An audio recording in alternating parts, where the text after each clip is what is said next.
morning, it's bright and sunny, and crap, I have to drive now. Mega sexy robot party, everybody's disco dancing. Mega sexy robot party, everybody's disco dancing. We're talking about guest stars this week on MSTHK, which I guess is sort of an interesting proposition. I personally, and this is weird, I'm an actor, but I like having some degree of stability.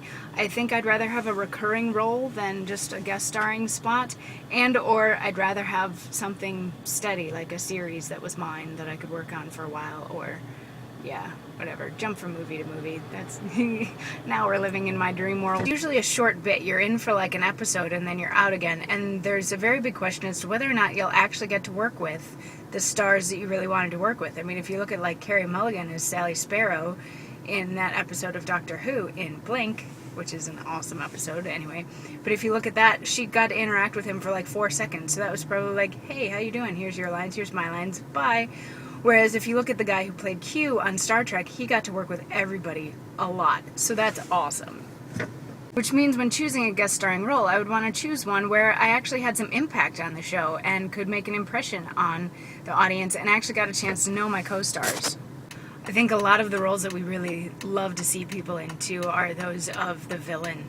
I mean, we love Moriarty, we love the Master, and as an actor, it's really freeing to get to play the villain in something, so I think if I were to guest on something, I would want to be a really awesome villain that comes in and just messes everything up for everybody. Now, as far as what shows I would want to guest appear on, there aren't a whole lot that I wouldn't. I mean, I might have to think about it if Glee called or something like that, but I'm not really at a point in my career where I could turn down a guest starring role on something, so most of them I would probably take, but I think we all know the one that I would really, really like to be on is Doctor Who. Yes, it would be fun to go on as a villain. Yes, I'd probably be fun going on as a companion, but I really want to be the Doctor. I think we all know this already. And to that effect, I was chatting on Twitter yesterday with a couple of my fellow Whovians, and we decided that we should have a little contest to see who gets to be the next Doctor Who. Now, keep in mind, this is not at all sanctioned by the BBC.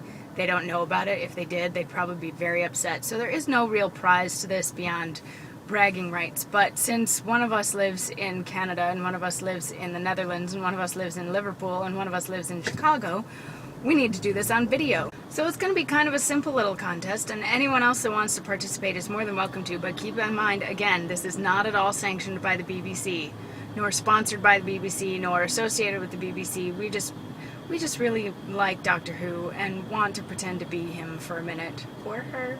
The premise being, you know, keep it under 4 minutes for YouTube, but you have just regenerated into this body. Go. And post them on YouTube, and then we'll vote and see who likes who's best, and whoever wins gets bragging rights or some such wonderful, lovely prize like that. And yeah, that's about it. Try to get them up, I'd say probably by like May 20th or something like that, just so that it's not so far out there that people lose interest, but not so close that you don't have time to actually put some thought into it if you want to do that. So that's a little weird, non-BBC sponsored contest. So yeah, post your video responses. What would you do if you were Doctor Who and regenerated into the body that you currently possess? Make a short video about it, post it perhaps as a video response here so that they're all collected in the same place. And then after about May 20th, something like that, we'll all convene and see whose we like best. I have a feeling that everybody is going to vote for their own and nobody else's, but whatever. We will also need some impartial third-party participants to cast some votes to break those ties. Anyway, I'll talk to you next week. This was shot entirely at stoplights on my way to work.